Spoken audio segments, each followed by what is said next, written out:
पहलगाम के बाद ये पहला सेशन होगा। बार बार मांग ये उठती रही कि स्पेशल सेशन होना चाहिए, पर वो स्पेशल सेशन नहीं हुआ। तो इस मॉनसून सेशन में जो पहलगाम को लेकर इंटेलिजेंस फेलियर हुआ, वो आतंकवादी अब तक गिरफ्तार क्यों नहीं हुए हैं? ऐसे क्यों खबर आ रही है कि जो आतंकवादियों की स्केचेस छोड़े गए थे वो आतंकवादियों से मैच ही नहीं कर रहे थे, वो अलग थे और स्केचेस अलग थे। तो ये सारी चीजें गंभीर मुद्दा है कि 26 लोगों की जान चली जाती है। जम्मू और कश्मीर जो टूरिज्म इंडस्ट्री देख रहा था उसमें थोड़ा कमी आती है।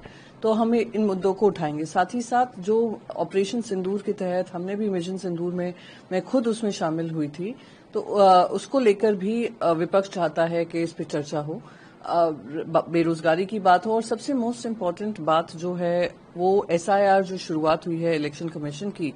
इलेक्शन से, बिहार के चुनाव से बाकायदा 5 महीने पहले, वो कहां तक सही है? ये जो महाराष्ट्र के चुनाव चोरी कर जीते गए थे, जो पीठ पीछे पर्दों के पीछे काम चल रहा था, वो अब खुलेआम एसआईआर के माध्यम से हो रहा है। तो ये सारी चीजें हम केंद्र के सामने रखेंगे। केंद्र ने कहा तो है कि सब पे चर्चा होगी। उम्मीद करते हैं उसी स्पिरिट में ऑपोजिशन और ट्रेजरी बेंचेस के जो डेमोक्रेसी और पार्लियामेंट्री डेमोक्रेसी में अधिकार होता है उसका पालन होगा।